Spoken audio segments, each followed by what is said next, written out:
Hello everyone, a very good evening. Welcome to the marathon for our module D. We'll be discussing questions, case studies. Module D is particularly very important from the case studies point of view. The Indian Contract Act, the Sales of Goods Act, all of these acts, even the Companies Act, from these many case studies are asked. The whole module D is important when we are talking about case studies. Again, obviously, if you have the conceptual clarity, if you understand the concepts well, you can answer these case studies easily. So we'll be practicing the multiple statement questions, we'll be practicing the case studies, fact-based questions, everything. So very quickly, like the video, share the video so that your other fellow aspirants can also join. And good evening, long time no see. Okay, so please try to be active in the class, try to answer all of the questions. And I think we are good to go. All right. Okay. So the first question. Which of the following statements correctly describe the foundational requirements for a valid contract under the Indian law? Basically, what are the essentials to form a valid contract?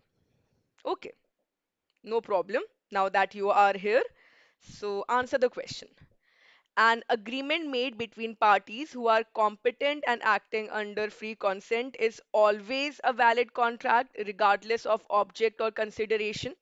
A valid contract must arise from lawful consideration with consensus ad idem and cannot be expressly declared void by the act.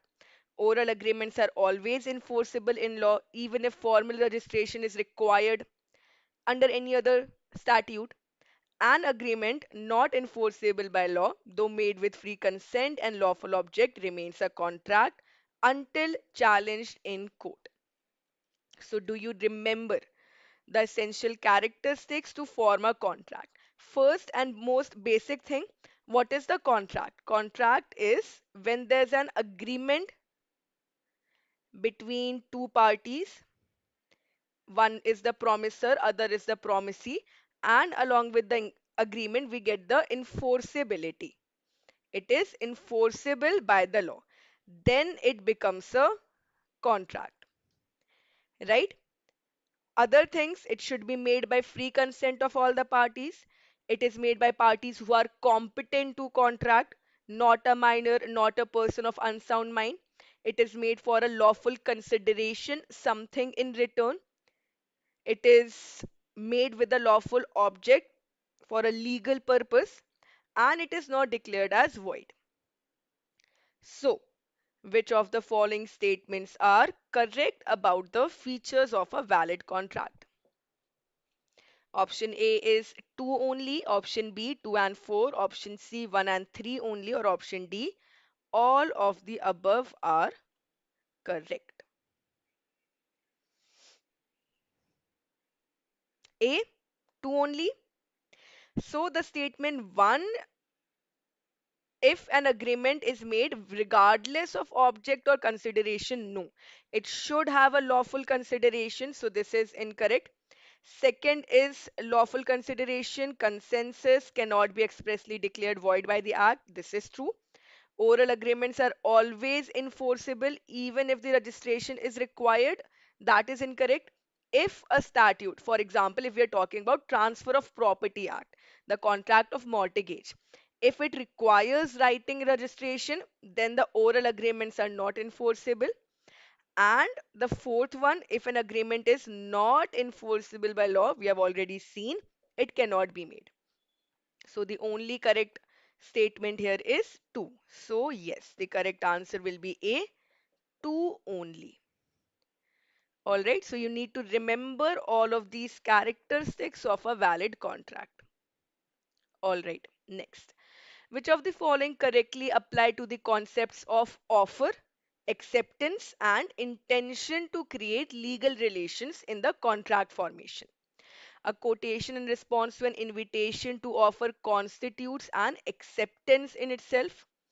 An offer must be clear, definite, and communicated to the offeree. Silence cannot amount to acceptance. Agreement of a purely social or domestic nature are presumed to lack the intent to create a legal relation, and the consensus at ADM requires the parties to be in agreement on the material terms, even if their understanding of the other terms diverges. So even if the parties they agree to the material terms, the cost that they're going to share, the profit that they're going to share, if that is there, other terms are not required. Other times might relate to the timing of the contract, the consideration of the contract, the object under the contract. So, which of these statements are correct? 1, 2, and 3, 2 and 3 only, 1 and 4 only, or all of the above?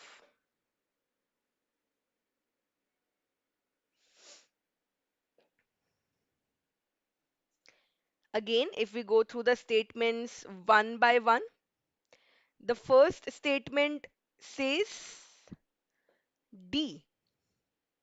The first statement says a quotation in response to an invitation to offer constitutes an acceptance. A quotation is what? If I'm giving you an offer, I'm giving you an offer that let us go and sell some clothes in the market. This is what? This is an offer. If you are not accepting it, this will not become an acceptance. All right, this is just an offer. So it is not acceptance. First statement will be incorrect. Offer must be clear, definite, yes. Anything indefinite in the offer should not be there.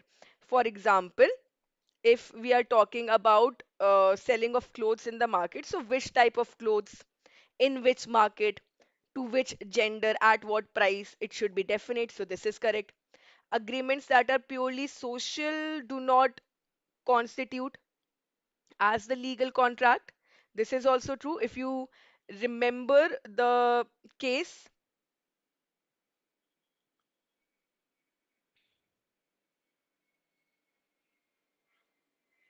hmm.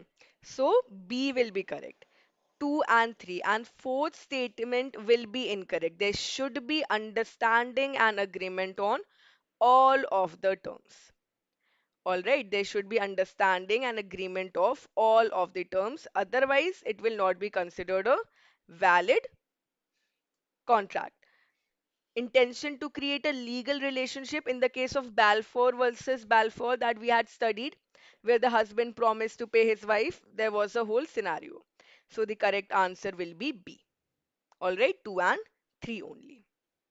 Okay, here's a scenario for you. Zara emailed a proposal to her old friend Aryan selling my DSLR for 50,000 rupees. Arya replied, would you take 45,000 instead? Zara didn't respond. 2 days later, Aryan sent another message. Fine, 50,000 it is. Deal. But by then, Zara had already sold the camera to someone else. Was there ever a legally binding contract between Zara and Aryan? Yes, upon Aryan's acceptance of rupees 50,000. Or B, yes, since the intent was clear. C, no, because the counter offer terminated the original proposal. Or D, because emails do not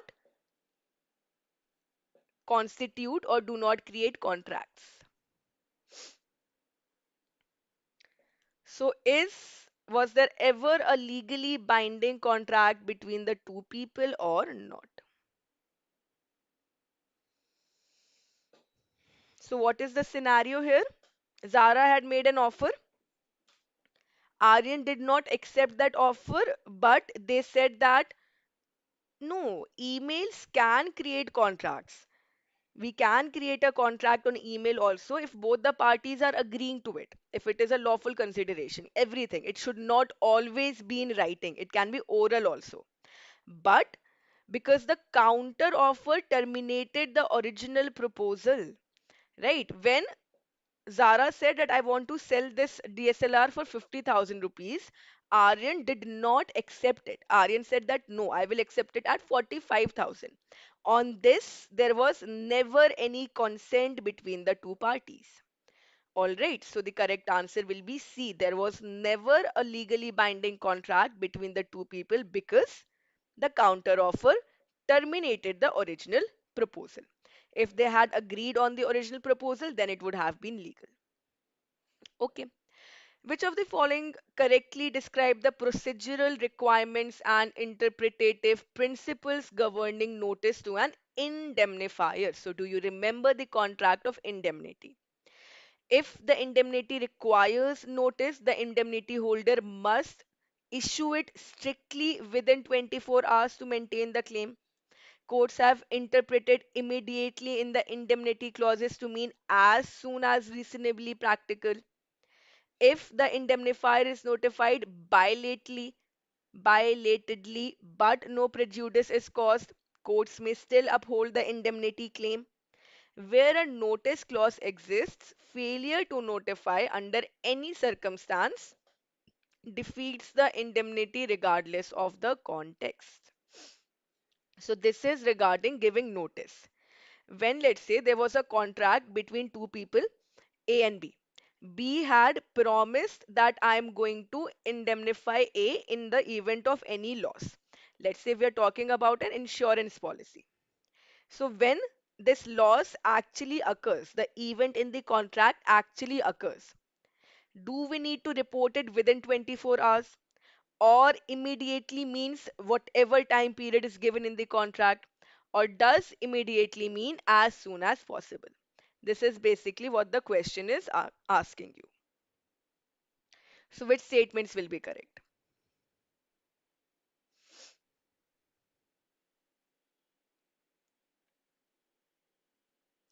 So if we talk about the contract of indemnity, indemnity basically means protecting some person in some consequences. Yes. So statement 1 is incorrect. 24 hours. This is not the meaning. Courts have interpreted in as soon as possible, immediately as soon as reasonably practicable. And 3 is also correct, right? But 4 will be incorrect. So the correct answer is C, 2 and 3. Why will 4 be incorrect or 3 will be correct? Second statement is supported both in English and Indian courts. The third statement, if you remember, we had studied about the case where the car was stolen and that person was not able to report it immediately. And the insurance company said that now we are not required to indemnify. So this was the case where the court ordered that immediately means whenever, as soon as possible. It does not mean 1 month only. All right. So the correct answer is C, 2 and 3. Okay. Now regarding the contract of guarantee. A continuing guarantee cannot be revoked by the surety as to the future transactions by notice to the creditor. Continuing guarantee is one that does not remain limited to one particular event. It goes on for more than one events. A guarantee obtained by means of misrepresentation made by the creditor is invalid. In every contract of guarantee, there's an implied promise by the principal debtor to indemnify the surety. Where there are co-sureties, a release by the creditor of one of them does not discharge the others. Here, I would like to remind you about one point. In the contract of guarantee, we can say that there are actually three persons involved, right? If let's say A, B, A and B are there, B has given a loan to A on a condition that there will be a guarantee. So this person C acts as the surety and says that if A defaults on the repayment of the loan, then I will repay you. All right. Now, actually, there are separate contracts existing. There are two separate agreements between the parties. First one is the express agreement between the person who is the guarantee and the person to whom the guarantee is made. So, between the surety and the creditor, there is an express agreement. But even if it is not written anywhere, even if they do not verbally accept to it, then also there will be an implied contract between the principal debtor and the surety. That when the surety is paying on behalf of the principal debtor, now the principal debtor has to repay the money to the surety. All right. This means that the surety is stepping in the shoes of the principal creditor, of the original creditor. So the correct answer, yes, the correct answer will be D. One will be incorrect. A continuing guarantee for the future transactions, it can be revoked, right? When there is co-surety means more than one person are involved, and release of one person does not release the other surety. So these statements are correct. Statement 1 is only incorrect. So remember these two separate relationships. The express agreement is between the creditor and the surety. The implied agreement is between the principal debtor and the surety. All right. Next, about the contract of a bailment. So select the correct statements about the roles in bailment. The person delivering the goods is called the bailee. The person to whom the goods are delivered is called the bailee. The person delivering the goods is called the bailer, and the person to whom the goods are delivered is called the bailer. Okay, so what is a contract of bailment? Where the owner of some property, some movable property, they give their possession to any other person for a particular purpose. For a purpose, and when the purpose is over, or when the time period for which the contract is created it is over, they will return the goods. So the person who delivers the goods is known as the bailer, and the person to whom the goods are delivered is known as the bailee. So the correct answer will be 2. Yes. B and C. All right. The B and C statements are correct. Now, here you should also remember the essential characteristics of a bailment. There should be a contract between competent people. There should be a delivery of goods which can be actual or constructive, right? Like a bill of lading or a railway receipt is given. Delivery of possession should be there. There should be a purpose. There should be a clause of return of specific goods, but there is no transfer of ownership. There are certain rights and responsibilities of the bailer and the bailee. Like the bailer has to disclose to the bailee any faults. Bailee has to take care of the goods. If the bailee has used the goods in a manner that has damaged the goods, they will have to pay. If, let's say, the bailee has performed any activity for the bailer, there was a contract that the bailer is going to pay them, the bailee will have the lien. They can retain the goods until the payment is made to them. All right. Also, there's the case of mixing of goods. If the bailee, let's say there are two situations. If with the consent of the bailer, they mix the goods of the bailer with their own goods, then they will have, both of them will have separate interest in proportion to their respective shares. If, let's say, without the consent of the bailer, the bailee is mixing the goods, then they will have to be separated or divided, and the cost will be borne by the bailee. Okay. Then we have discussed the duties of the bailee, we have discussed the bailee's lien. These are the important points. Then, all right, case study. Two edtech startups, one providing content and the other handling digital distribution, agreed to exchange services. One would supply the content modules and the other would manage the app integration. No money changed hands, but both gained business advantage. Which condition of the contract validity is reflected here? I think this is a bit complicated. Both of them have agreed. There's an agreement between the two that they will exchange their services. Money has not changed. They have not paid each other anything, but both of them have gained through their business. They have business advantages. So, is there a written documentation or is there a lawful consideration? Are we talking about free consent or are we talking about a specific performance? What is given here?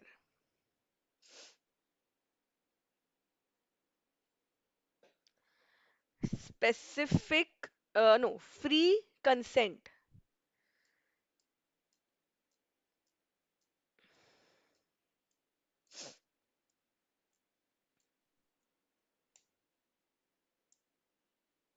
Actually, if you think deeply, both of them, they have agreed to only one thing, that they will perform their own activities. One will supply the content module, other would manage the app integration. There's no agreement as to what, how you are going to perform the act, or how am I to perform the act. So they are not talking about any written documentation or specific performance. They're talking about the lawful consideration. Both of them, they are saying that we are going to perform our activities and we will retain whatever business advantages that we are getting.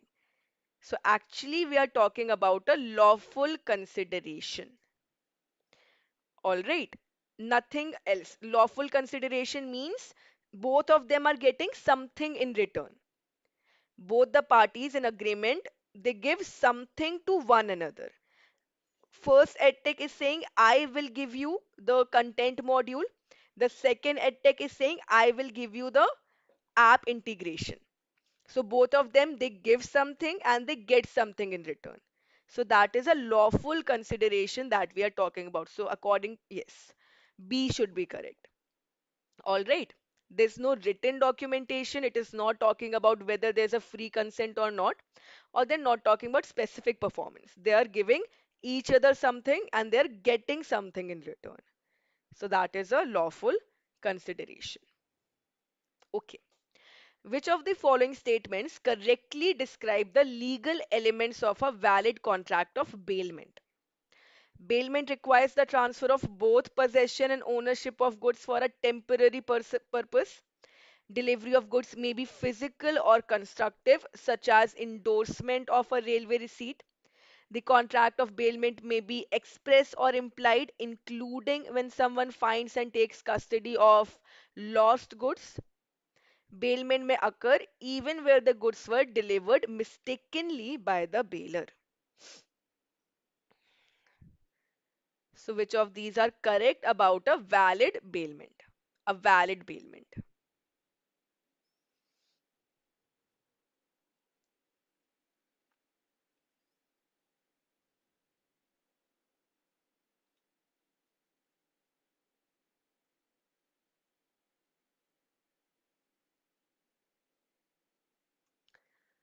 A, 2 and 3. 2 and 3. Yes, great. So, the correct answer will be A, 2 and 3. All right, it does not require delivery of ownership, only possession is transferred. Possession can be physical or constructive. The bailment may be express or implied. If, let's say, when someone takes custody, I have the responsibility to keep their goods safe. I cannot misuse them.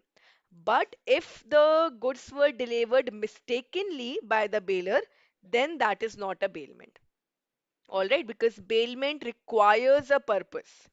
Goods delivered by mistake, they do not constitute a valid bailment. All right, so the correct answer is A, 2 and 3 only. Okay. Which of the following statements are true in the context of pledge without actual delivery and repledge by the pledgee? A valid pledge may still subsist even if the physical possession remains with the debtor, provided constructive control is established. A pledgee can repledge the goods for a higher amount, and the new pledge will be valid to the entire extent of the new debt. A pledgee's title in the repledged goods is limited to the original amount for which they are pledged to him. If the original pledge in favor of the first pledgee is invalid, the further pledge by him is also invalid. So, regarding this, which of the following statements will be correct?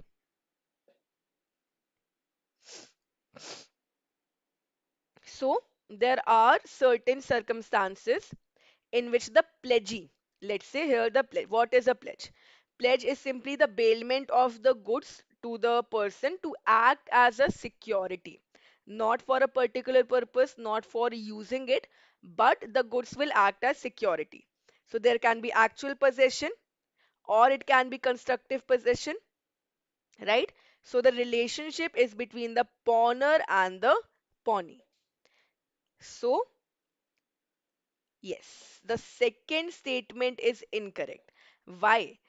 Why? Because if the pledgee further pledges the movable property that have been given as a pledge to them, the pledge will be valid only to the extent of the interest of the original pledge, equal to the amount for which the property has been given to him as the security. Alright, the original pledger will still be entitled to the goods on paying the amount for which he himself pledged the goods. Right? So they cannot, the amount for which the pledge is created, it cannot be a larger amount. So if the pledgee pledges the goods that have been kept as a security for them, they cannot do this for a larger amount. Alright, so 1, 3, and 4 are correct. This has been established in the Bank of Chittor versus Narsimbulu, Thakur Das versus Mathura Prasad, and in many other cases. Okay, all right. Again, a case study. Varun was indemnified by Safe Cover Private Limited in a commercial lease deal.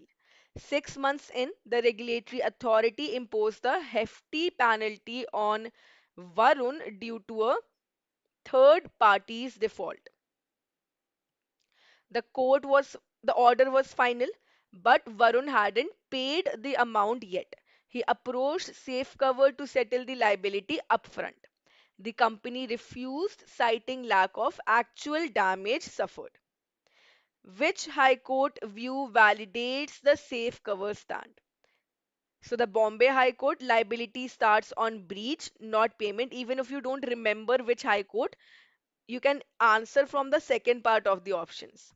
Does the liability start on breach and not the payment? Or the indemnifier will be liable only post actual loss? The intent overrides the delay in claim, or the indemnity applies only to the third party torts. So, which of the following will be true?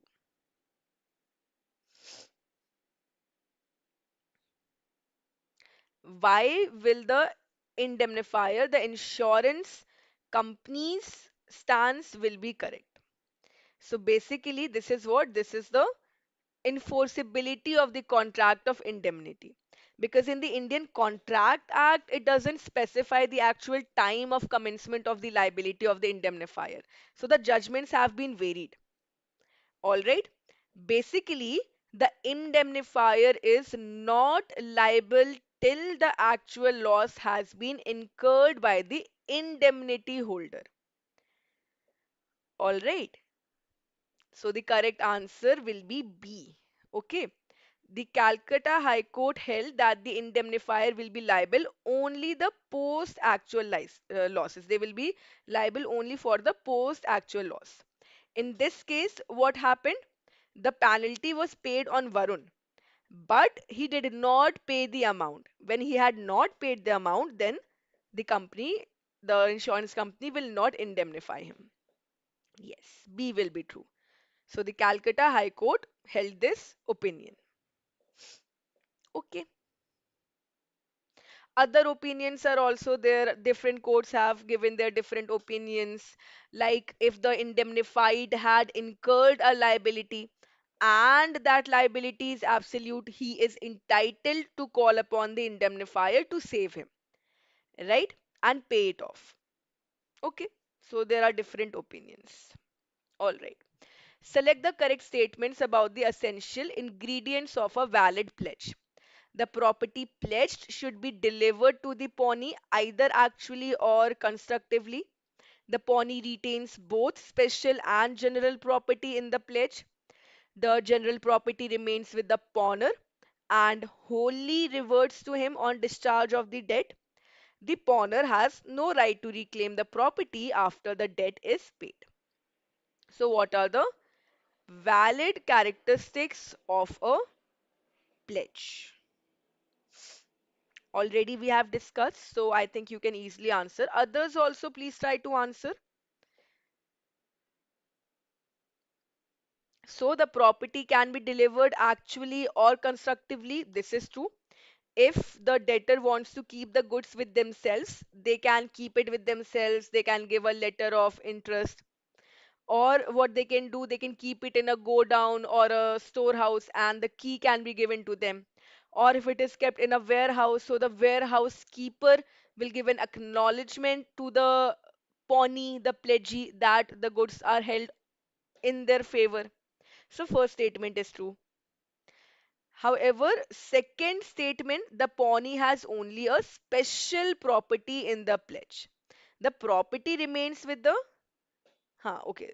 The meaning of special property or the meaning of general property. Special property means the interest. If let's say the value of the goods that are being pledged is 10 lakh rupees, the loan is taken only for 7 lakh rupees. So the pledgee will have the specific interest on the property of 7 lakh only, not on the remaining 3 lakh. All right. So the pawnee has only a special property in the pledge. That is true. And the general property, it remains with the pawner. And if let's say the pawner they pay off the debt, the whole property will be returned. If they do not pay off the debt, they default, then only the property up to 7 lakh worth should be given to the pledgee. The remaining should be returned back to the pledger. All right. Now clear? Hmm. So will the second statement be true? The pawnee retains both special and general property? No, they only have the special property. So yes, the correct answer will be 1 and 3 only. Alright, 1 and 3 only.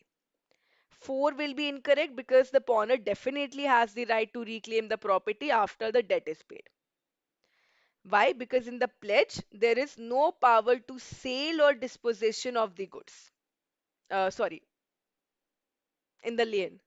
In the lien, the creditor will have only the right to retain the goods. In the pledge, they will have the right to sell off the goods, but only in the case of a default. Okay.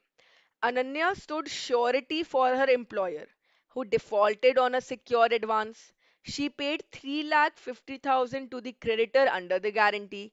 Later, she sued her employer for recovery of the same amount.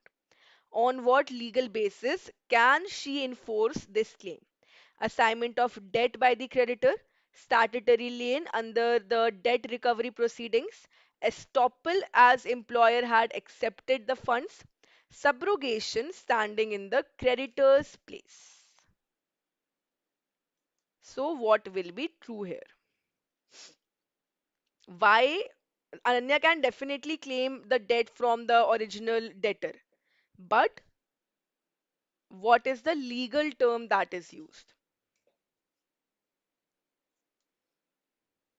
What is the legal term?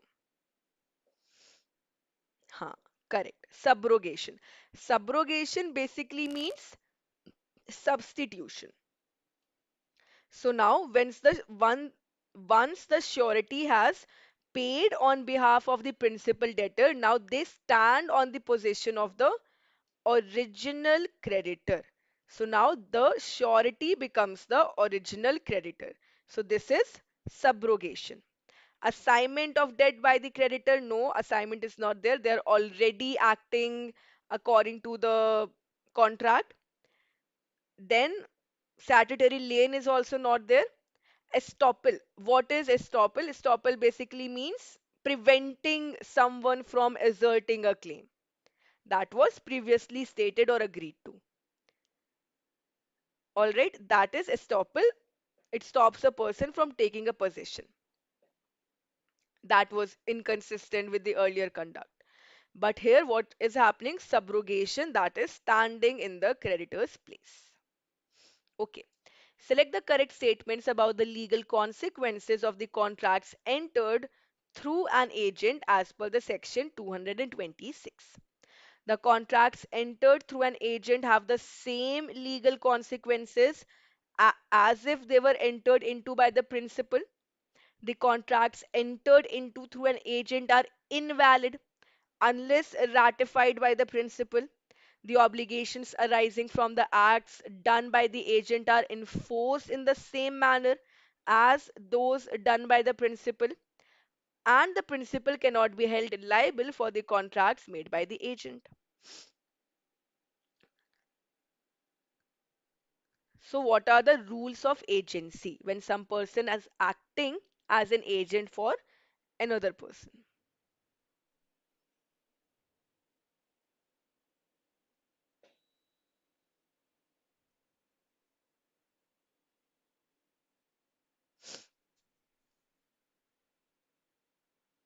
So, there are two important rules of agency, the two basic ones. First rule says that whatever a person can do personally, they can also get it done through the agent. Obviously, there are certain exceptions like marriage. No one can marry another person on my behalf. That I'll have to do on myself.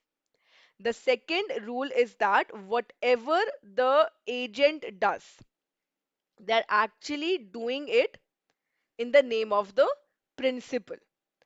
Whatever acts are done by the agent, they're actually the acts of the principal.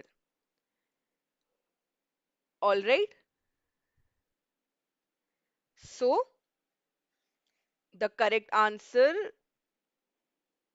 will it be B and D? B says the contracts have to be ratified by the principal. Already the principal has given the agent authority, right? So they need not ratify it again. And D says that the principal cannot be held liable for the contracts made by the agent. No, the principal will be held liable. They will have the same legal consequences. So actually, B and D are the incorrect statement. Is it asking the incorrect? No. B and D are the incorrect statements. The correct statements are A and C. Whatever a person can do personally can also be achieved through the agent. So, do we require the acts to be ratified by the principal? No. Second, whatever that he who does, the acts that he does through the agent, actually he is doing it himself. So, the acts of the agent are the acts of the principal. A, B, and C, which is also wrong. Oh, two. Okay, sorry, sorry. This was three. All right. Huh. B is incorrect. A and C are correct. Hmm. My mistake. Okay, still the correct one is A and C only. All right, A and C. Okay, next.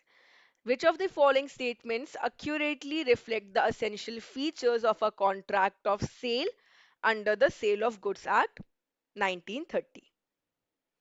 A valid sale must involve two parties and the consideration must be money, not goods. A contract of sale must always be in writing and registered as per the Sale of Goods Act. The subject matter of the sale must be movable property, excluding actionable claims and immovable property. The contracts involving the future delivery or installment based payments do not qualify as contracts of sale. So, the Sale of Goods Act, what are the correct features?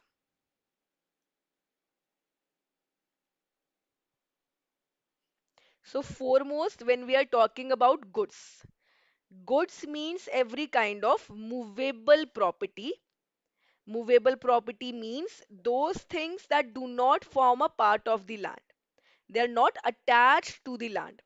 Or if let's say if you're talking about trees, crops, grass, which are in the beginning attached to the land, but they can be severed, then they will be considered as the goods.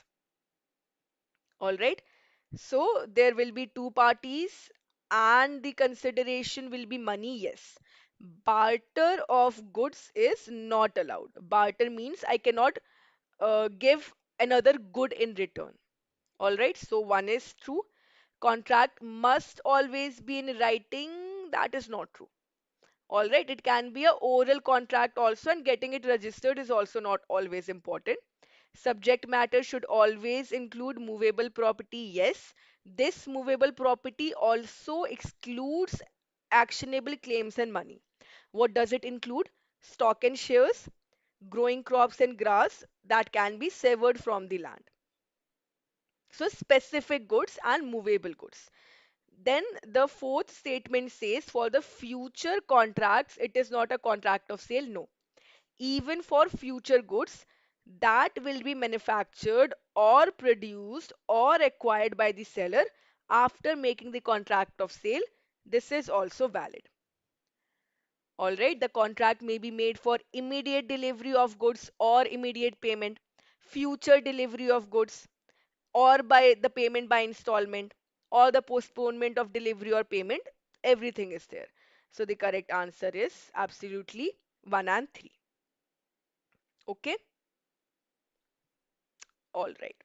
And the Contract of Goods Act also, as was the Indian Contract, sorry, Sale of Goods Act also, as was there in the Indian Contract Act, until it is statutorily required to be in a written form by any other act like the Transfer of Property Act, which does not apply here, then it can be oral or written or even implied.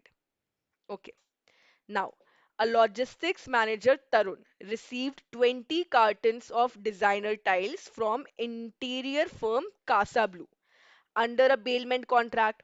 Without informing them, Tarun stored these cartons in a section already containing his own similar cartons. So, this is a case of mixing of the goods.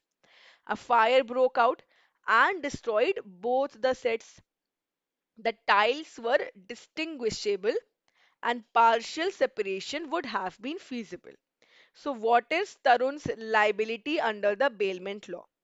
So, the goods are mixed, the goods are damaged, it was done without the consent of Casa Blue, and they were separable. So, what is the liability on Tarun? Tarun is bound to bear the cost of separating goods and any resulting damage. Tarun is liable for the fire damage to his own goods only. Tarun is not liable at all because the fire was an accident. He is liable to compensate Casa Blue even if the damage was partial. Yes, he will be bound to bear the cost of separating goods as well as any resulting damage. All right. So, both the separation cost as well as the resulting damage he will be bound to pay. If it had been with the consent of Casa Blue, then he would be liable for the fire damage only to his own goods. If there was consent from the bailer, but that was not the case. All right. What characterizes an absolute contract for the sale of goods? The conditions must be fulfilled by the seller. No conditions need to be fulfilled by the seller or the buyer. Conditions must be fulfilled by the buyer, or conditions need to be negotiated after the sale. So the contract of sale, it may be absolute or it can be a conditional contract. So which of the following statements correctly define the absolute contract?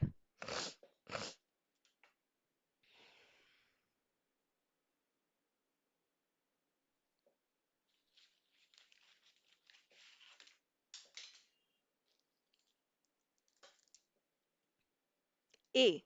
Conditions must be fulfilled. Okay. Absolute contract means there are no conditions to be fulfilled by the seller or the buyer for the sale and purchase of the goods. In the conditional sale, the parties to the contract, they agree that the sale of goods shall be regarded final only on fulfillment of certain conditions. The name itself says it is an absolute contract. It will be fulfilled. All right, and the conditional means only when the conditions are fulfilled by the seller and the buyer, those conditions that are mentioned in the contract, then the sale will happen, otherwise not. All right, so the correct answer will be B. In the absolute contract for sale, no conditions need to be fulfilled by the seller or the buyer. All right, okay, next. All right, fill in the gaps from the available options given in the brackets. This question is there from your Macmillan book, but it is important. First one, answer this. A. If the stipulation agreed to between the parties is essential to the main purpose of the contract, then such stipulation is known as. So, there can be certain conditions, there can be certain warranties. If both of them are stipulations in the contract, if these stipulations are essential to the main purpose of the contract, whether it will be a condition or a warranty, implied condition or a guarantee.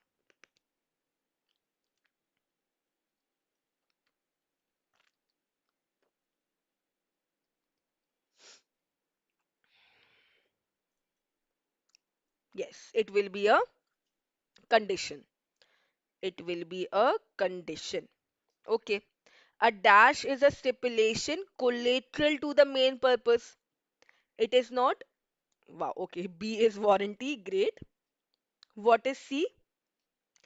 There is an implied condition on the part of the seller that he has a right to dash the goods. Implied condition. What is the implied condition on the seller?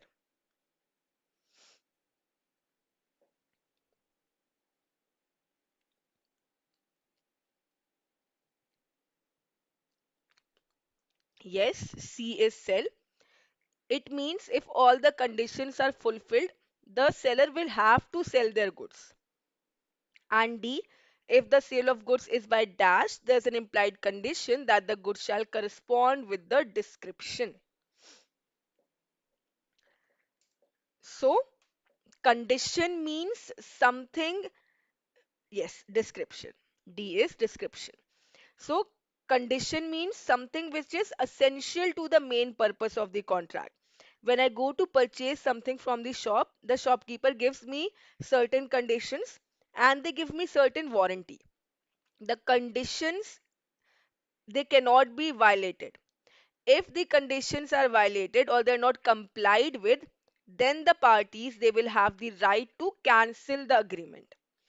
On the other hand, warranty is collateral. The breach of the stipulation will give rise to for claim of damages only.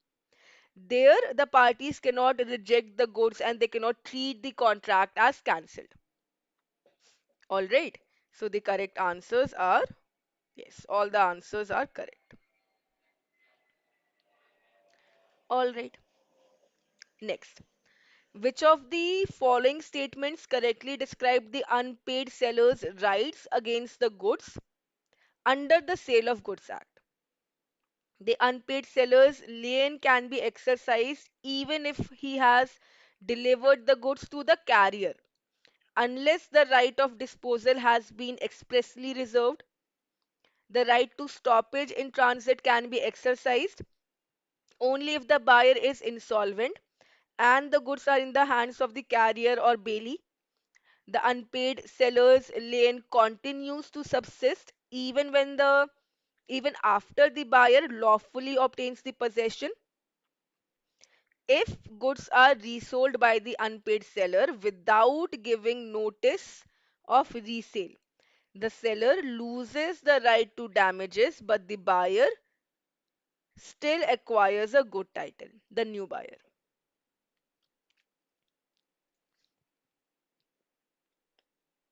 So, which statements are true about the rights of the unpaid seller?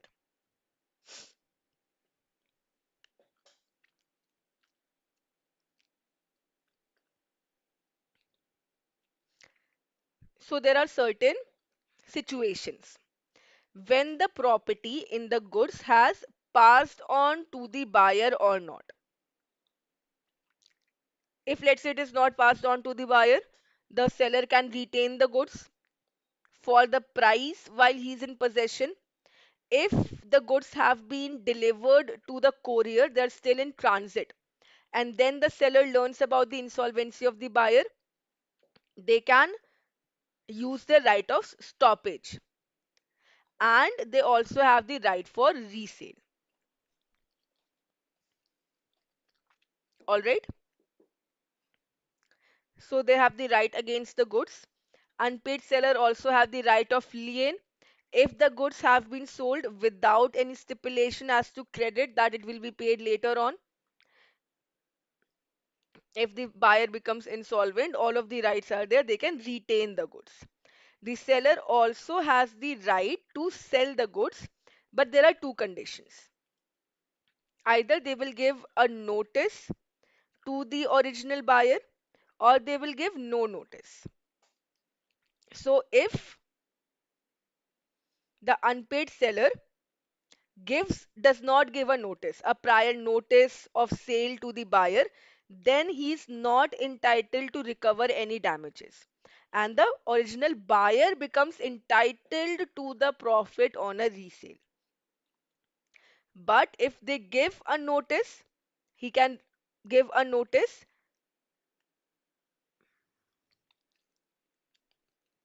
and then the buyer is not entitled to any profit.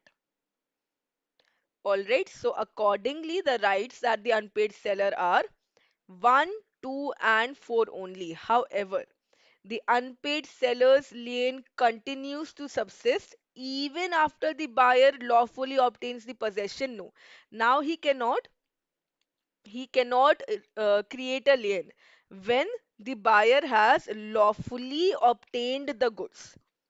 Lawfully means he has made the payment. The buyer or the agent has made the payment. Lawfully, they have taken possession. Then why will the seller have a right to lien? Right? So he will lose the right. Lawfully means that he has paid. All right?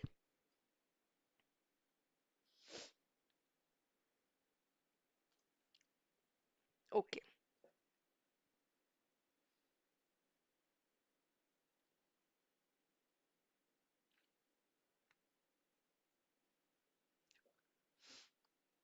So the correct answer is D, 1, 2, and 4. Okay. Which of the following statements validly apply to the doctrine of resale and subsale in the context of an unpaid seller? The unpaid seller's right to lien or stoppage in transit is unaffected by a subsequent subsale. A very lengthy statement. Basically, the statement says that the buyer has, without the seller's consent, sold off the goods to any other person, or they have pledged the goods to any other person, or the document of title they have passed on to any other person. So, does this change the unpaid seller's right of lien or stoppage in transit or not?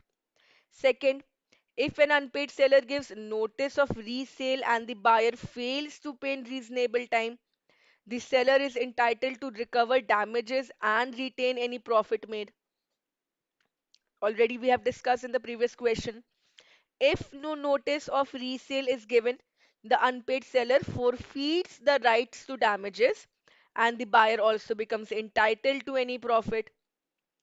Fourth statement, resale by an unpaid seller after exercising the lien or stoppage in transit confers a defective title on the new buyer if the notice was not served on the original buyer. The fourth statement says that the unpaid seller has resold the goods after using the lien or stoppage in transit without giving the notice to the original buyer. Does this make the new sale valid or invalid?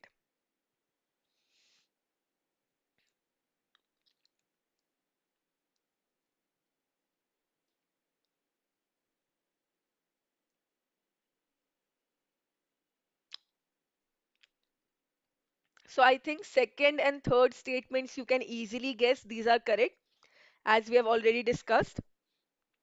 The notice No, it will not be D, it will be A. 1, 2, and 3 only. If the unpaid seller gives a notice to the buyer that I'm going to sell off the goods if you do not pay me in the next 30 days. They have given a notice. The buyer does not make the payment. No, what is resale by an unpaid seller after excising lien or stoppage in transit converts a defective title on the new buyer if the note, huh, right? So it does not create a defective title. The new buyer will have the correct title, even though the notice was not served. That does not change. All right. If the notice is not served and any damage was caused to the goods, now the seller cannot claim for those damages from the original buyer. This is the only disadvantage of not giving a notice. All right. So even without notice, the new buyer will acquire the good title. Their title will not be defective. The disadvantage will be with the seller. The seller loses their claim to damage from the original buyer. All right. So the fourth statement is incorrect. All the others are three. All the others are correct. Okay. Next, with reference to the legal structure and nature of a partnership, which of the following statements are true under the Indian law? A firm is a distinct legal entity and may sue or be sued in its own name irrespective of the partner's personal name. When we are talking about the firm, it is a partnership firm. The mutual agency implies that a partner can bind the firm and other partners by acts done in the ordinary course of business. The maximum number of partners in a firm that has been notified by the central government is 100. Two partnership firms can form a new partnership by pooling their existing status. These are the most basic characteristics of the partnership firm as given in the Partnership Act.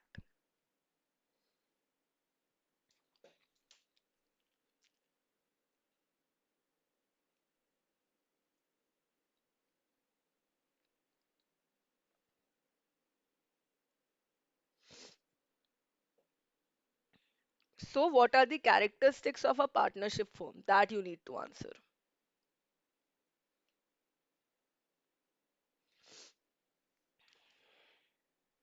Hmm. So, a partnership firm is not a separate legal entity. It is not a separate legal entity from its partners. So it cannot be sued, it cannot sue in its own name. And when we are talking about who can make a partnership, two partnership firms cannot come into a partnership. However, let's say there are two firms. A, B, and C are the partners in one, X, Y, Z are partners in the other firm. B and Y, they can come together, or all of them separately can come together to form a third partnership. But these two partnership firms cannot pool in their existing status as one single firm. Why? Because it is not a separate legal entity. All right, so the correct answer will be B, only 2 and 3. All right, and there is mutual agency. One partner can bind the firm as well as the other partners, right? The maximum number of partners are 100. The central government can increase or decrease this number. Minimum will be 2. If the number of partners is more than 100, this will make the partnership firm an illegal firm. If it is less than 2, this will end the partnership. All right. Okay. It will become invalid. All right. Arun purchased the heavy duty generator from Vinay's hardware store for use in a cold storage facility. The contract explicitly mentioned that the generator is suitable for 24-hour refrigeration support. So the bailer has clearly mentioned the defects or specific characteristics of the bailed good. However, The machine failed within 6 hours of operation. Okay, so we are not talking about bailment. We are talking about the conditions and warranties. All right. So the machine failed within 6 hours of operation, causing significant spoilage. Arun wants to reject the generator and cancel the contract, but Vinay claims it is just a warranty breach. So, which classification best applies to the stipulation and what remedies available to Arun? This is a warranty, and Arun can claim damages but not reject the goods. It is a condition. Arun can treat the contract as repudiated. It is a warranty because it was specified in writing. It's neither. Implied terms do not apply to the commercial goods.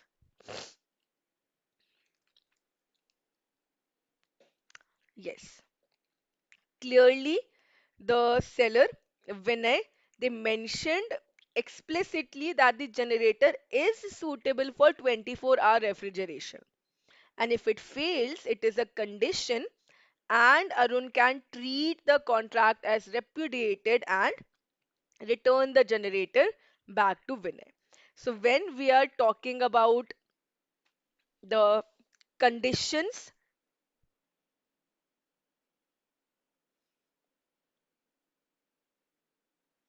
when we are talking about the conditions and warranties, then the conditions and warranties can be implied, it can be expressly agreed between the two parties. All right. Do you want me to explain once all the conditions and warranties? These are clear. Do we need to revise the conditions and warranties? The implied conditions like title of the seller, the sale of goods by description, sale by sample. It's clear? All right, then we will move forward. Okay. Which of the following statements are correct with respect to the rights and liabilities of a minor admitted to a benefits of partnership? A minor has the right to access the firm's account and to share in the profit as per the partnership agreement. A minor's personal assets are liable for the losses incurred by the firm. A minor may sue for his share of the profit or the property only when electing to server connection with the firm. A minor cannot be admitted to the benefits of an illegal or void partnership.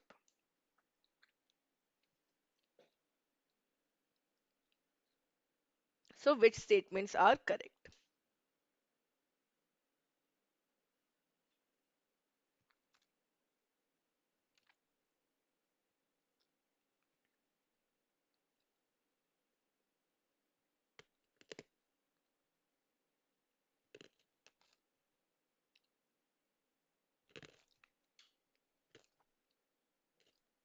Hmm.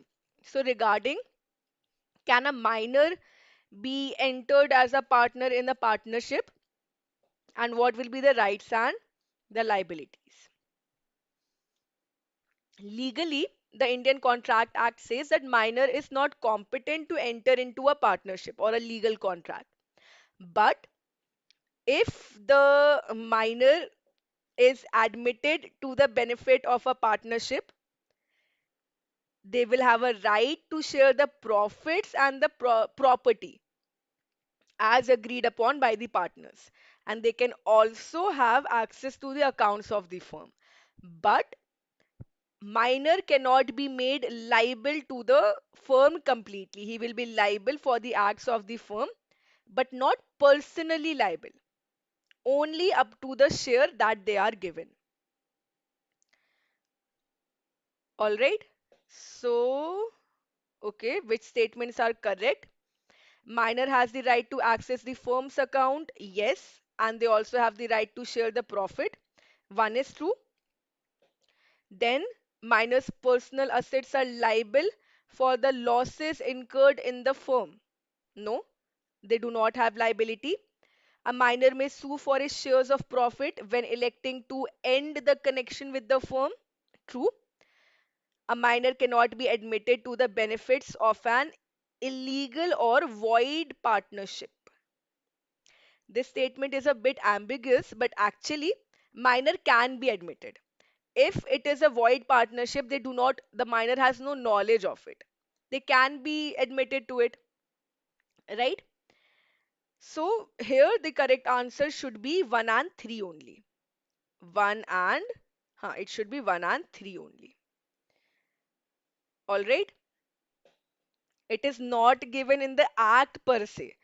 If without the knowledge of the minor, let's say there's a minor, I'm running an illegal partnership and I do not tell the minor that this is illegal and I bring them into the benefits of the firm. Who will stop me? Right. So that is a separate thing. The correct answer will be B. Okay. Which of the following are valid statutory grounds for the dissolution of a partnership firm by the court under section 44? A partner has transferred their entire interest in the firm without consent. The firm's business can only be carried on at a continual and unavoidable loss. A partner persistently violates the provisions of the Indian Contract Act 1872. It is just and equitable to dissolve the firm due to general deadlock. Okay, so I hope you remember the difference between dissolution of the partnership and dissolution of the firm. There is what? There is perpetual succession. Let's say there are three partners A, B, and C. This partner B, they resign or due to the death, now only two partners are remaining. This will change the partnership. Any other person can be brought in on the place of B. But the partnership will change, the firm will continue. The mutual rights and liabilities will also remain unchanged. This is the meaning of perpetual succession, dissolution of a partnership or dissolution of a firm. When we are talking about dissolution of the firm, it means the firm is wound up. It will lead to winding up. Compulsory dissolution is required when if all the partners are adjudicated insolvent or any event that makes it unlawful for the business to be carried out. The government has declared this particular business to be unlawful or illegal. Then the firm will be wound up, right? Dissolution of the firm can also be ordered by a court. When the partners become of unsound mind, when the partners are incapable to perform their duty, if the partner is guilty of a conduct, the partner commits a breach willfully against the agreements of the relation of the management, or if the partner has transferred the whole of his interest in the firm to the third party. Other things are very obvious. If the business of the firm cannot be carried on except a loss, then obviously it will be wound up. All right. So the correct answer will be no. 3 will be incorrect because violating the provisions of the Indian Contract Act, that is not relevant. It is in general. If they violate the agreement of the partnership, if they're violating anything given in the partnership agreement, then it will lead to dissolution. So third will be incorrect, right? One is true if they have transferred their entire interest in the firm without consent. Two is also true if it is confirmed that continuing the firm will only lead to loss, and 4 will also be true if it is just and equitable to dissolve the firm due to a deadlock or loss of mutual trust. So the correct answer will be 1, 2, and 4. 3 will not be true. All right, why 3 will not be true? Because it is the persistent breach of the partnership agreement that is irrelevant, not the Indian Contract Act. So in these cases, the court can order the dissolution of the firm. All right. Mox Cafe ordered 50 handcrafted clay mugs from Artisan Pottery, explicitly stating delivery by October 1st is crucial due to festival promotions. The order arrived a week late. The cafe accepted the mugs but claimed losses due to delayed sales. How should the delayed delivery be treated in the law? It will be treated as a breach of warranty since the goods were accepted. It will be treated as a breach of condition as it was time sensitive, as anticipatory breach justifying the damages, or as force majeure event.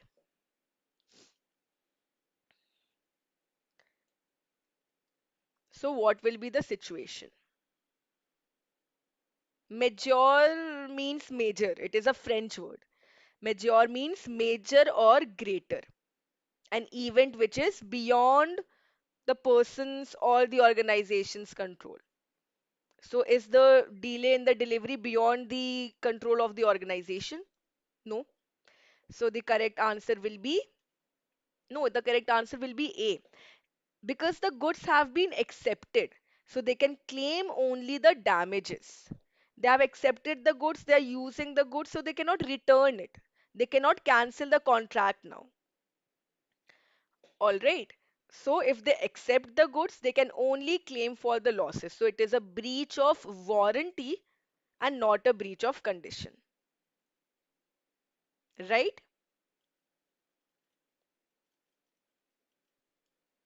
Hmm. If they did not accept it and they said that now I'm not going to make any sale, then it could have been a condition. So whether a stipulation is a warranty or a condition also depends upon the agreement that is made between the two parties. Okay.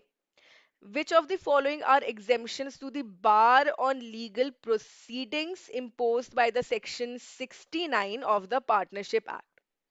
A suit for the dissolution of the firm or for accounts of a dissolved firm, proceedings to recover the immovable property held in the firm's name regardless of registration, proceedings in execution or incidental to suits under the Small Clause Courts Act valued under rupees 100, realization of the firm property by an official assignee or receiver under the insolvency laws.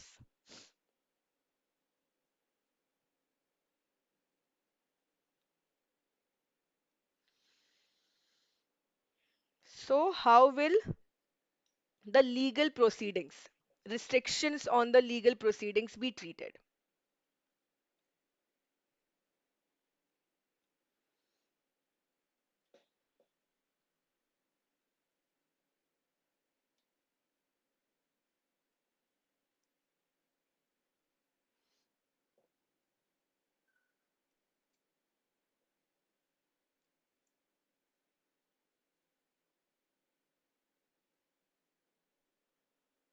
No idea. Okay. So let us go through the statements one by one.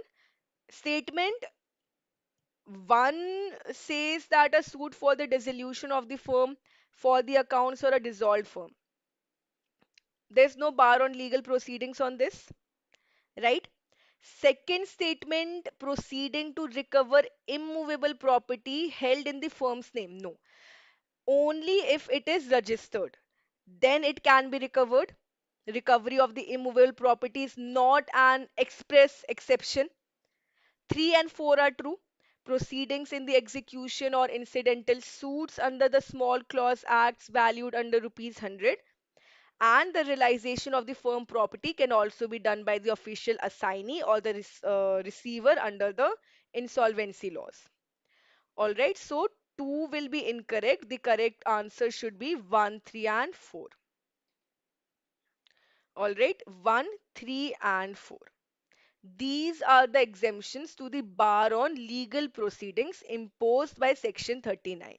So, what is the bar on legal proceedings basically saying?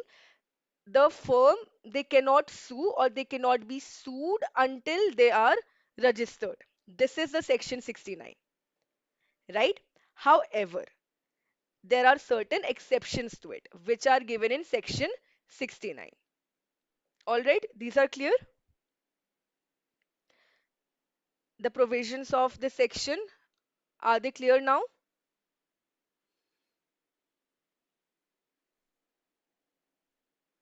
So basically, this will not impact the right to sue for the dissolution on the case of insolvency or a receiver is appointed or the other cases. All right. Hmm. Next, which of the following statements correctly describe the concepts of a common seal and corporate veil under the Companies Act of 2013? Use of common seal is mandatory for issuing the share certificates under Section 46. The corporate veil may be lifted by the courts in cases involving fraudulent conduct or misuse of the company's assets. A company may be held criminally liable despite being an artificial person. The corporate veil doctrine applies strictly and cannot be pierced until expressly provided under the Companies Act. So now we are talking about the Companies Act 2013 or the provisions under the 1956 Act. What is the difference? Partnership is not a separate legal entity. Company is a separate legal entity, but it is an artificial legal entity. This means they do enjoy certain rights of a natural person. So they might have the nationality. Any company incorporated under the Companies Act, they have the nationality, but they cannot have the citizenship. So this is the meaning of the artificial legal person. Company is a legal person, but an artificial one. Now, if we are talking about the company seal, also the company is mandatorily to be registered. The company seal clause was there in the earlier act, right? It is not capable. Huh. Now it is not mandatory. Earlier, the company was an artificial legal person, so it was not capable of signing the documents for itself. So all the share certificates had to be provided with a common seal. But then an amendment was made to the in the section 46. So now use of the common seal has been made optional. So all the documents that required affixing the common seal, it can now be signed by two directors. Either two directors of the company will sign it, or one director and one company secretary. All right, so this is incorrect. Then there's a corporate veil that exists. Corporate veil means although it is a separate legal entity which is distinct from the shareholders, but in reality it is the association of the shareholders who are the beneficial owners of the corporate property. So there's a curtain, right? Great. So there's a curtain. People who are in front of the curtain and people who are in the back of the curtain, they are different. So the corporate veil will be said to be lifted when the court they ignore this separation. When there has been some criminal misconduct, there has been some fraudulent or illegal activity, the company has siphoned off the funds. So then the court is going to lift this corporate veil, the curtain that is hiding the beneficial owners. Right? So the correct answer will be B, 2 and 3. All right. The statement 4 says that the corporate veil is strict, it cannot be pierced until it is expressly provided under the Companies Act. No. The court has the right to remove the corporate veil. Okay. So the correct answer will be B, 2 and 3. Okay. A case study. Yash sells crates of perishable mangoes to Suresh, who defaults after part payment. They have made half of the payment and the remaining they are not paying. Yash, they have retained the goods, gives no formal notice but resells them to another buyer. A week later, the mangoes gain a higher price in the market and Suresh demands the profit share. Without giving the notice to the original buyer, the seller is selling it to another buyer. So, what is the legal situation? Suresh is entitled to the profit due to the lack of notice. Yash must share half of the resale profits.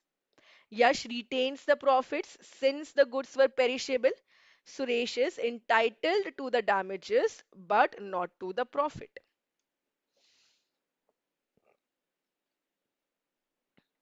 No, actually, what was the situation?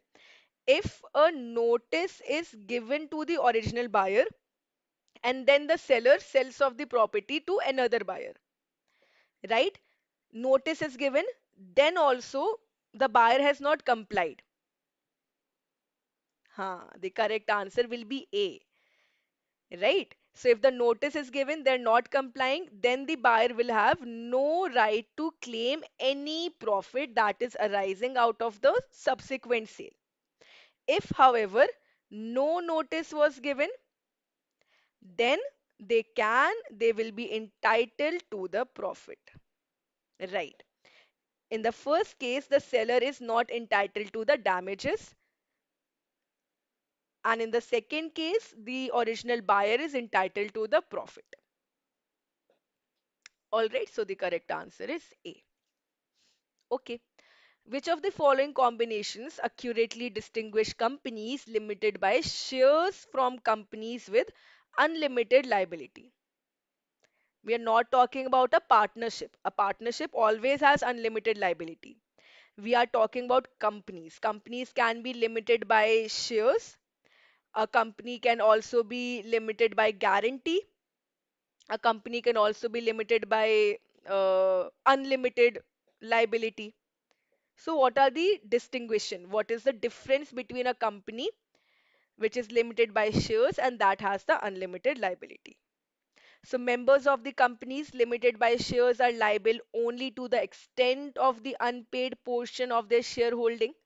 Unlimited liability companies require the articles of association specifying the number of members and proposed capital. In companies with unlimited liability, members may be required to contribute personally towards the company's debts with no cap. Unlimited liability company are not permitted to issue the equity shares. So what will be the correct answer here?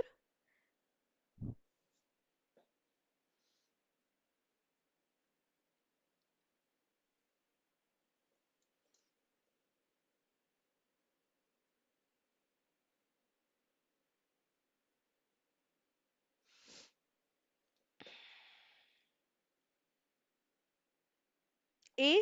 Yes. A is true. 1, 2, and 3 only. 4 will be incorrect because the unlimited company can have the share capital and they can also issue the equity shares. The nature of the liability does not bar the issuance of equity shares. All right. So the company limited by shares, there is a provision of share capital, always compulsory, which is divided into the certain number of shares, right? Company limited by guarantee, the members of the company is limited by the memorandum of association, and only they will undertake to contribute the assets of the company that they hold, only the guarantee that they're giving. So they will be promising to pay a fixed sum of money in case of winding up. Company that has unlimited liability, every member of the company is liable without any limit for the debts. So they are personally liable. All right. The unlimited company must have the articles of association if they are having any share capital. Okay, so the correct answer is 1, 2, and 3. All right. Which of the following statements are true regarding the amendment procedures of Memorandum of Association and Article of Association? So, again, the Memorandum of Association tells us about the basic things of the company. There's the name clause, the registered office clause, what will be the objectives of the company, the main objective and the other objective, liability clause, capital clause, association or subscription clause, right? So, memorandum of association, these are the main or basic things. Articles of association, on the other hand, they relate to the internal rules and regulations, the bylaws, which are necessary for carrying out the objects of the company, which are given in the MOA.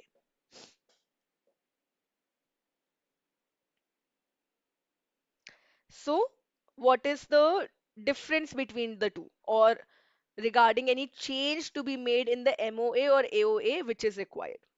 Alteration of the memorandum for shifting the registered office from one state to another requires central government approval.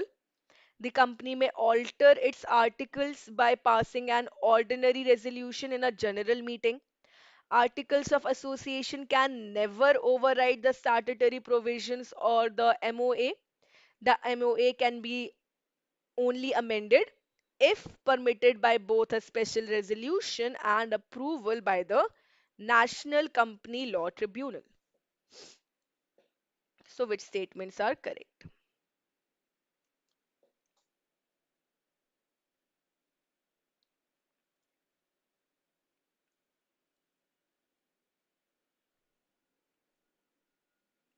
A. Okay, first statement is true. If you want to alter any of the clause given in the memorandum, you have to pass first a special resolution, and also you have to get the central government approval. All right. Second statement is incorrect because to alter the articles, there also you require a special resolution in the general meeting. However, this article of association amendment does not require the central government approval. Third statement is correct. The article of association cannot override the statutory provisions of the memorandum.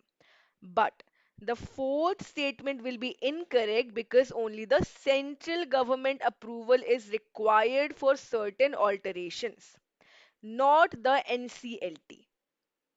All right, the statement says the MOA can be amended only if permitted by both a special resolution and NCLT. No, government approval is required. NCLT's approval will be required if, let's say, any compromise is made between two parties or they're reducing their capital, then NCLT's approval is required, not always. So the correct answer should be 1 and 3. So C, 1 and 3. All right. Okay. Arnav was admitted to the benefits of his family firm as a minor. He routinely reviewed the accounts and enjoyed a 10% profit share. Upon turning 18, he quietly continued drawing profits but never gave public notice of his choice. After 9 months, the firm faces a customer's legal claim arising from an old transaction. So, what will be Arnav's liability in this situation? He remains protected as a minor, doesn't matter whether he has given the notice or not. He becomes a full partner and is separately liable from the age 18 onwards. His liability is limited to the 10% of the claim. He is liable only from the date he signed the firm's documents. So, if a minor is admitted to the benefits of the firm, what will be their legal position after they attain the age of majority? Yes, he becomes a full partner and he will be personally liable. So, at any time within 6 months, yes, not given any notice. So, within 6 months, when they're attaining majority and they have obtained that they are admitted to the benefits of the partnership, both the things are given here. They have to give a public notice whether they want to be elected as a partner or not. If he fails to give the notice, then he will become a partner of the firm after the expiry of the 6 months. All right, so he continues to remain and also to aggregate profit, so he will be held liable.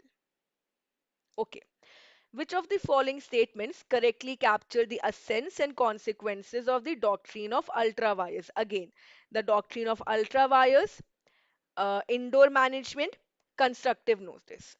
All the three are important. So, an act beyond the scope of a company's object clause is void and cannot be ratified even by a unanimous consent of the shareholders. The doctrine prevents misuse of the corporate powers and protects the investors, creditors, and the stakeholders. If a company exceeds its powers and commits an ultra vires act, a third party may enforce the act by proving good faith and lack of knowledge. The purpose of the doctrine is to render void only those acts that violate the company's article of association and not the memorandum. So, what will be true regarding the doctrine of ultrawire? Doctrine of ultrawire basically it is a fundamental rule. It states that the objects of the company which are given in the memorandum they cannot be breached or they can be departed only to a certain extent which is permitted. If a company exercise any power which is within the powers of the company, it is intrawire. If the company does something outside the scope, it becomes beyond the powers of the company and it will be ultra wires. Yes, right? So, first statement will be true. Any act beyond the scope is void, it cannot be ratified. And the doctrine prevents the misuse of corporate powers. It actually protects the investors, creditors, and the stakeholders. Okay, so 1 and 2 are correct. The third party cannot sue. It is believed that when the company has published the memorandum, it is a public document. Every party that is coming into a contract should have read the memorandum, should have understood the memorandum, and then came into the agreement. All right. But if they come into an agreement without and that performance of the activity is completely ultra vires, then they cannot file a suit. All right. So this is the correct answer regarding the ultra vires transaction. So the ultra vires transaction is void ab initio and it cannot be ratified. No company can be held liable for the obligations that are arising out of the contract that is ultra vires. All right. Okay. Next, Ritika sells a bulk shipment of coffee beans to Ajay and hands it over to Transline Logistics for delivery without reserving the right of disposal. Before delivery, Ajay defaults on the prior payments and is declared insolvent. Ritika wants to assert her lien and stop the goods. What remedy, if any, is available to Ritika?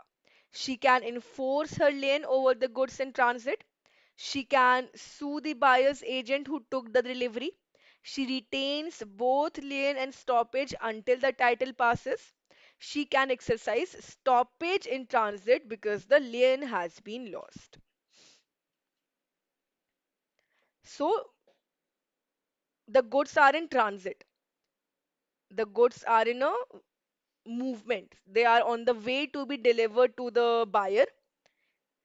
Before the delivery, she finds out that Ajay has declared themselves insolvent. So, what remedy is available?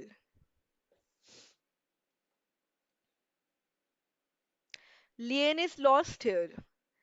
Lien means when she has the physical possession of the property. She has lost the lien. So the right that is available with her is that she can exercise the stoppage in transit.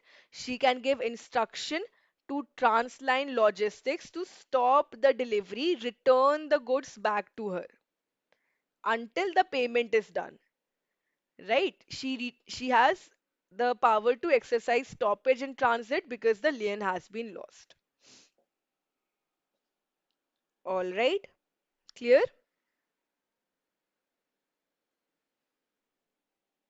Go through the table that I've provided in the notes. Or before uploading the PDF, this PDF also I will. Lien can be exercised even when the goods have been sold.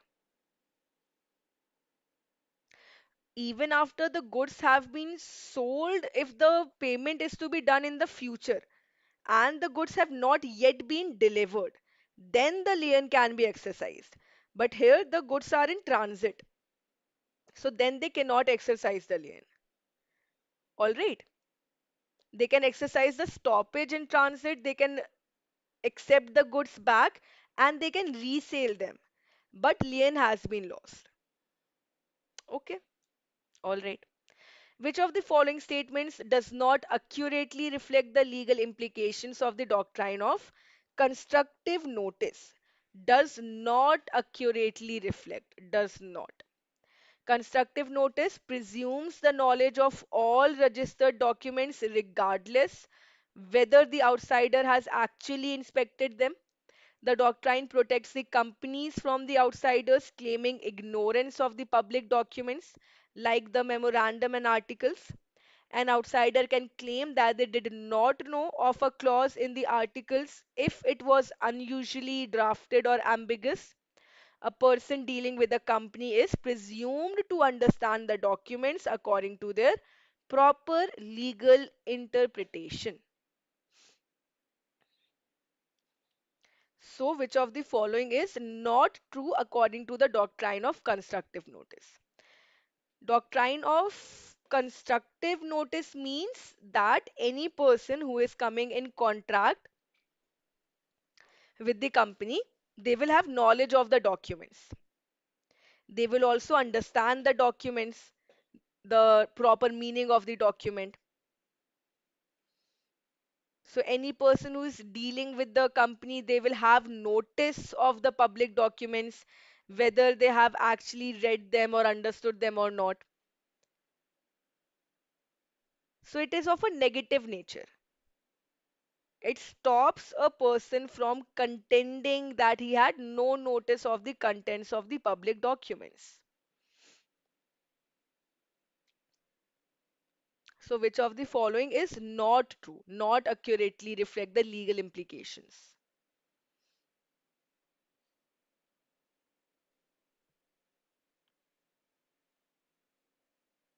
So here it is presumed that every outsider has read the memorandum and the article, and the outsider, they cannot claim that they had no knowledge of the clause in the articles, saying that it was unusually drafted or ambiguous. All right, so the correct answer will be C. Okay, this is a statement which does not accurately reflect the legal implications of the constructive notice. The only exception of the constructive notice is what? The doctrine of indoor management, right? Constructive notice seeks to protect the company against the outsiders, and the indoor management will protect the outsiders against the company. So, if let's say the outsider has read the documents and then they have entered into a contract, but the company has not followed what was given in the document, now that is not the problem of the outsider. The liability will be on the company now.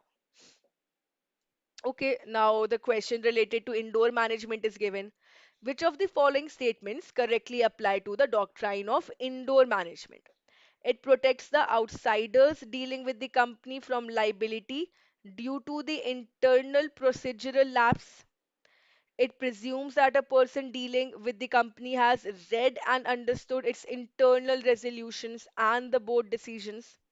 It can be invoked only if the outsider's contract is consistent with the memorandum and articles. It imposes a duty on the outsiders to inquire into the company records filed with the ROC to verify the internal compliance.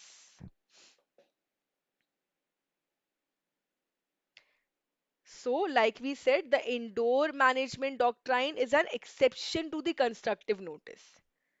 It protects the outsiders from any internal mismanagement. All right, so statement one is true. It protects the outsiders, which means that the person has read the articles and then they have entered into the agreement, but they do not know whether the company is actually following them or not. So that is not a problem for them, right? Second statement will be incorrect. This is about the constructive notice. Third, it can be invoked only if the outsider's contract is consistent. So 1 and 3 is correct. All right. And the outsiders, the people who are coming into the contract, they only need to read the memorandum and articles. They're not required to verify they have whether it has been actually complied by the company or not. So yes, the correct answer will be 1 and 3 only. Okay. All right. Which of the following accurately describe the legal treatment of special categories of members under the Indian company law? So who can be a member of the company? A trade union registered under the Trade Unions Act can become a shareholder in its own name. An insolvent person ceases to be a member of the company upon adjudication, and their name must be removed from the register. A fictitious person application for the shares attracts criminal liability. A non resident person may become a shareholder without restriction as long as the company is a private company. So, how can one get a membership of the company? By subscribing to the MOA, by allotment of shares, by transfer of shares, also by transmission of shares. On the death of a member, if the member had not made a nomination, then the surviving joint holder or the legal representative, they will have the right to register themselves. They can also have the membership by acquiescence, a joint membership, or they can be a beneficial owner. Now, who can be a member of a company out of these options that are given?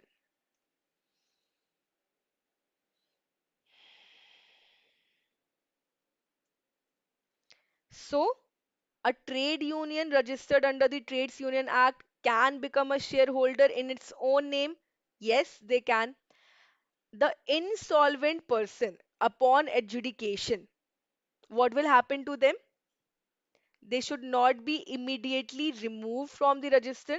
They can remain a member of the company as long as he is on the register of the company. So he will be entitled to vote, but he lose the beneficial interest. Not sure about the fourth statement. Okay. Fictitious person, again, they cannot be a member of the company. So 3 will be incorrect. I mean, 3 will be correct here.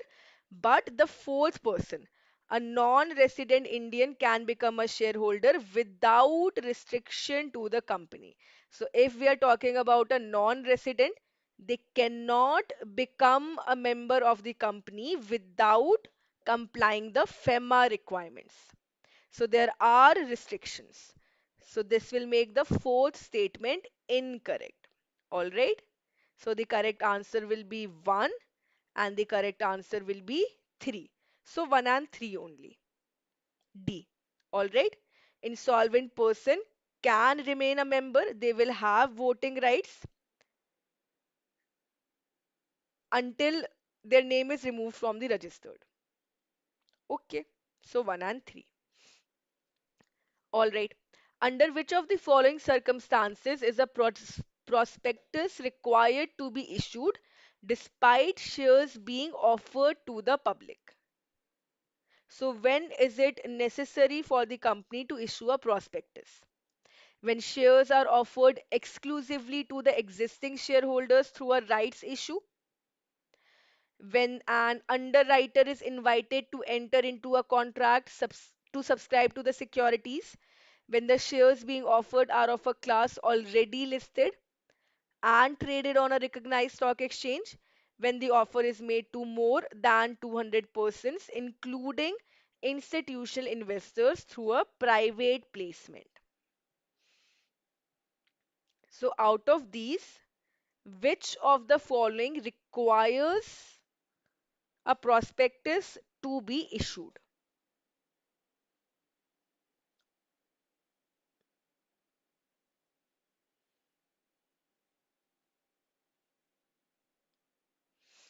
So, what will be the correct answer?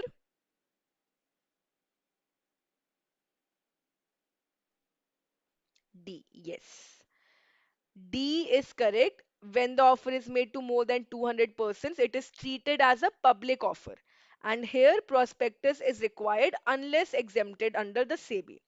Other three are already exempted by the SEBI. So if the company has already issued a prospectus, they are offering the new shares exclusively to the existing shareholders or the underwriter, or already they are traded on the recognized stock exchange, the prospectus is not required.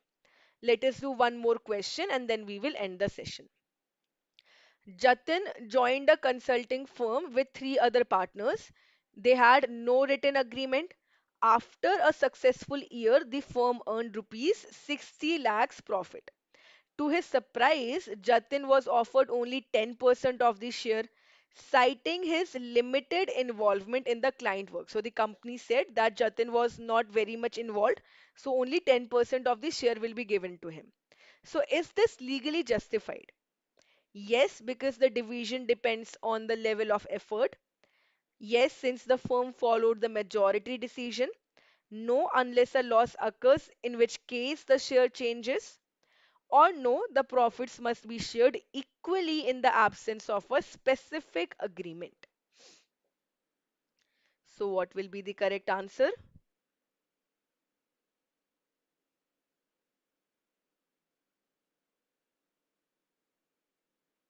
Huh. Again, the correct answer will be D. It is a true statement that profits must be shared equally. Doesn't matter what is the contribution unless there's a specific agreement contrary to this provision. All right. So we will stop here. And again, there are around 40 more questions in the PDF that will be available for you to download. In the description box, you will get the link. Apart from it, in the community option, there's also, I will upload the PDF. All right. So download the PDF, practice the remaining questions, and this is the last marathon, module wise marathon. Tomorrow, we are going to have the final marathon starting from 6 p.m. We have completed all the other modules. Now, tomorrow from 6 p.m., we are going to revise all the other modules again. All the modules ABCD, we will practice the theory and the MCQs both.